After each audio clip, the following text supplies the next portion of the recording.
Bonjour monsieur. Madame, ça se voit pas? Pardon, excusez-moi. Bonjour madame. Je suis bien chez Xbox France.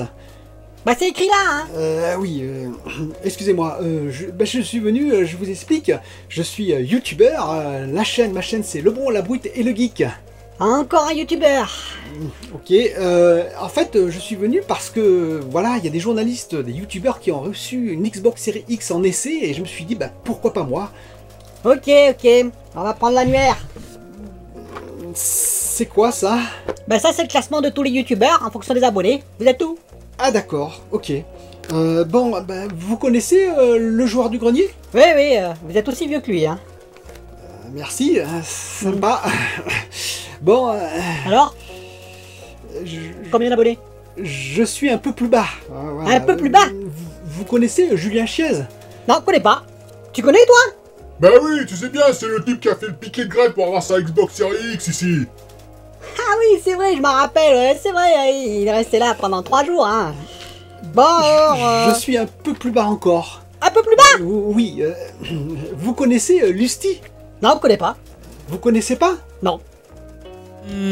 Bonjour et bienvenue, ici le C, bienvenue sur la chaîne de la luxure. Vous connaissez?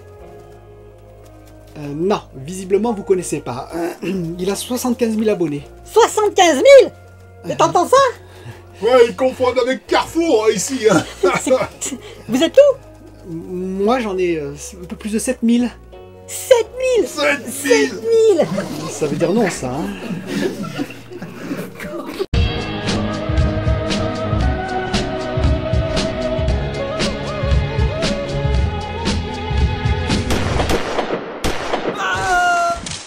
Bonjour les amis, eh bien j'espère que vous avez apprécié cette petite marque d'humour envers mes amis youtubeurs. Donc aucune marque de jalousie de ma part, hein. Si j'avais pu avoir la Xbox Series X en pré-essai, j'aurais fait comme eux, exactement comme eux, ça m'aurait fait extrêmement plaisir, la PS5 aussi bien entendu. Alors nous allons aborder quelques sujets aujourd'hui dans cette vidéo, comme d'habitude, hein. Nous allons aborder d'abord les problèmes de précommande de la PS5, vous avez vu, hein, il y a quelques problèmes apparemment. Nous allons également aborder, je vais revenir sur le ray tracing de GT7, c'est-à-dire Gran Turismo 7. Alors je fais un peu le ping-pong, hein, vous allez me dire, mais parce que j'ai dit dans ma dernière vidéo qu'après tout, s'il faisait du 4K 60 FPS ray tracing, contrairement à ce que j'annonçais au départ, tant mieux, hein, j'étais très content. Parce que j'avais annoncé dans ma vidéo lointaine PS4, PS4 Pro, PS5 comparatif que ce serait difficile, sauf à réduire, on va dire, un petit peu, on va dire tous les effets lumineux et tout ce qui est texture, etc. Et bien apparemment, ils ont annoncé qu'il ferait du 4K 60 FPS Ray Tracing, oui, mais voilà, il y a quand même des petites subtilités, ce qui me paraît assez logique. Et on va aussi revenir également sur la conférence de AMD, hein, donc c'est le 28 octobre celle qui m'intéresse le plus, puisqu'ils vont présenter leur carte 6000, hein, toute la série 6000, et en particulier tout ce qui va être futur pour le AMD, tout comme on a eu la conférence de Nvidia qui était très intéressante.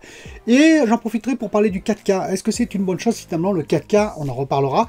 Et je vais parler également d'écran gaming, et oui, parce qu'on m'a demandé de faire quelques propositions en écran gaming, en particulier des écrans gaming qui seraient inférieurs à 400 €, parce que le dernier que j'ai proposé était un peu plus cher que ça. Et j'ai trouvé 2 modèles, ça a été assez difficile, mais j'ai quand même réussi à trouver 2 modèles.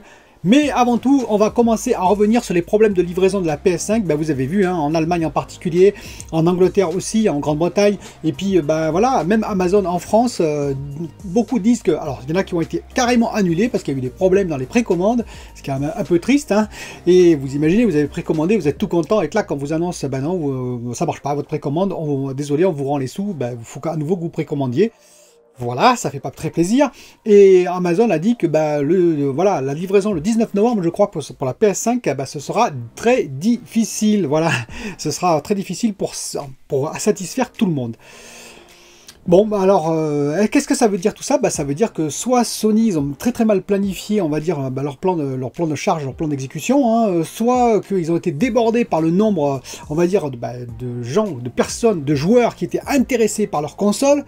Ça me surprend un petit peu parce que vous vous rappelez, 2 mois avant, il y avait eu des précommandes et puis ils avaient dit oui, on va augmenter potentiellement, alors, est-ce que c'était des rumeurs ou est-ce que c'était des dires de Sony directement? Il faut vérifier, mais apparemment, ils avaient dit on va augmenter la production pour répondre en tout cas à tous ceux qui veulent une PS5. Et bon, il y a eu un problème d'anticipation manifeste. Est-ce que c'est relié? Moi j'en ai parlé, ça a été démenti hein, et par TSMC et par Sony, mais est-ce que ça peut être relié aussi, on va dire, non pas à des problèmes de production, mais on va dire à un rendement plus faible qu'attendu dans la fab TSMC, hein, la 7 nanomètres, qui produit le GPU, c'est-à-dire qu'il y aurait moins de GPU qui sortiraient que prévu, que planifié de TSMC, et donc du coup des retards. Tout ça c'est possible, d'ailleurs tout ça c'est peut-être lié.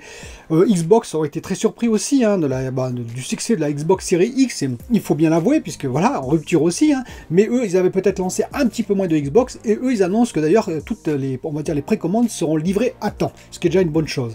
Alors le futur pour tout ça, ben, ça veut dire qu'apparemment la PS5, il n'y aurait pas de, on va dire, de nouvelles précommandes, on va voir, hein, mais en tout cas, il est fort probable qu'on ne soit pas livré avant le 21 avril pour les futurs, ceux qui n'ont pas eu de précommande, grosso modo. Ça me paraît lointain, mais c'est possible, hein, parce que bon, normalement ils sortent quand même plusieurs millions de consoles par mois maintenant, en théorie, on va dire. Pour côté Xbox, par contre, peut-être qu'il y aura une nouvelle précommande pour décembre, pour satisfaire, on va dire, les gens qui voudraient une Xbox Series X avant Noël. J'en fais partie, voilà. Et donc, ben, j'espère qu'effectivement, il y aura une précommande Xbox Series X. La PS5, je l'avais aussi, mais comme je vous ai dit, les exclus m'intéressent pas particulièrement au début. Bon, la PS5 m'intéresse, mais les exclus m'intéressent pas particulièrement au début. Tout ce qui m'intéresse va sortir plus tard, en 2021, donc je peux attendre, c'est pas un problème. Alors vous allez dire les Xbox Series X aussi, oui, mais comme je voulais jouer aux jeux, ben, on va dire tiers, hein, Cyberpunk par exemple, Watch Dogs, et j'en passe, plutôt sur Xbox Series X, ben, j'aurais bien aimé l'avoir, mais sinon je me contenterai du GeForce Now, comme je vous ai expliqué dans une précédente vidéo, ben, pour jouer déjà, pour commencer sur Cyberpunk, et en particulier avec le ray tracing, et j'espère beaucoup du GeForce Now pour ça. Alors, le ray tracing, justement, on en parle pour la PS5. Donc, dans ma précédente vidéo, je vous répète, j'ai dit que effectivement, mea culpa, entre guillemets, hein, j'avais annoncé que dans une lointaine vidéo, j'avais fait des calculs empiriques, je répète, mais qui matchait bien avec ce qu'on a obtenu sur Spider-Man Morales et sur Ratchet & Clank, c'est-à-dire du 4K 60 fps ou 4K 30 fps, voire même Quad HD pour Demon's Souls, et on va dire avec ray tracing. C'est-à-dire qu'en 4K 60 fps ray tracing, ce serait difficile pour la PS5, sinon de réduire, on va dire, un petit peu, on va dire, des effets lumineux, le nombre d'ennemis, les textures, bref, de faire moins de calculs pour pouvoir laisser le ray tracing s'activer en 60 fps 4K. Apparemment, GT7 est arrivé et a dit non, non, nous on va faire du ray tracing. Donc j'avais dit dans ma dernière vidéo, ok, je prends note. Sauf que j'ai regardé le trailer, etc. Enfin, de toutes les images du trailer.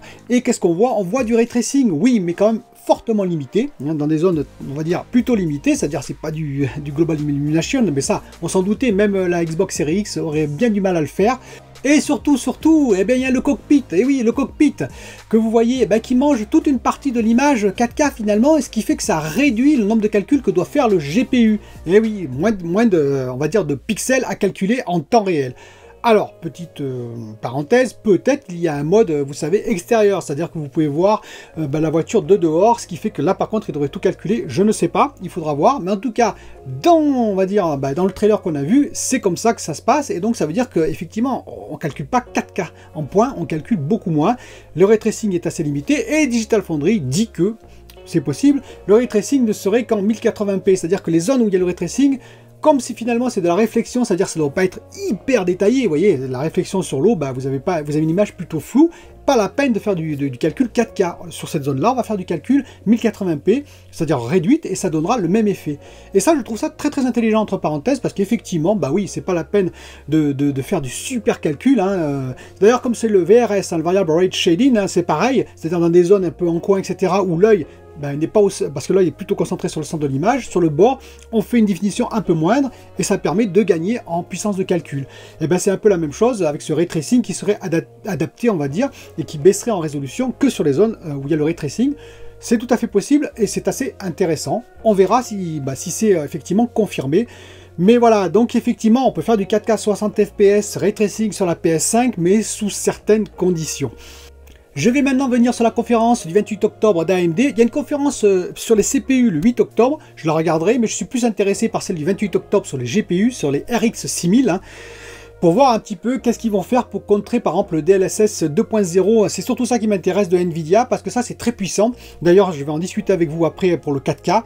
Et donc je vais voir s'ils proposent des alternatives à tout ça, et puis la puissance des cartes graphiques qu'ils vont proposer, qu'est-ce qu'ils vont proposer en termes de prix, rapport puissance on va dire par rapport à Nvidia qui a quand même frappé un grand coup, même s'ils ont quelques difficultés de production actuellement. Et donc tout ça, ça m'a orienté sur quoi? Ça m'a orienté sur le 4K. Est-ce que finalement le ray tracing et le 4K ne sont pas les gros fauteurs de troubles de cette next-gen? C'est-à-dire qu'on s'est vraiment concentré sur le 4K et le ray tracing. Alors je peux comprendre parce qu'évidemment ça améliore énormément on va dire l'image, hein, surtout si vous avez du 4K ray tracing avec tous les effets lumineux et sur un écran, sur une télévision 4K grand format, bon évidemment ça claque à la rétine comme on dit. Mais est-ce que c'est pas, on va dire, ce qui nous a un peu entravé, on va dire, la next-gen, c'est-à-dire que est-ce qu'il faut pas mieux, par exemple, du Quad HD 1440p, mais avec beaucoup de, on va dire, de FPS et plus d'effets lumineux, surtout plus de qualité visuelle, c'est-à-dire est-ce qu'on downgrade pas, est-ce qu'on ne diminue pas les effets visuels, tout ce qu'on pourrait faire de cette next-gen parce qu'on veut faire absolument du 4K ray tracing. Voilà, c'est une vraie question, c'est une vraie interrogation. Vous pouvez d'ailleurs commenter et dire ce que vous en pensez. Moi, je pense que voilà, le 4K c'est bien, mais on se concentre un petit peu trop dessus. Après tout, on pourrait faire du Quad HD, vous savez, avec l'équivalent du DLSS 2.0 de Nvidia, hein, c'est-à-dire une amélioration par calcul, hein, par intelligence artificielle, qui donne d'ailleurs le même résultat. Regardez ce que fait Nvidia.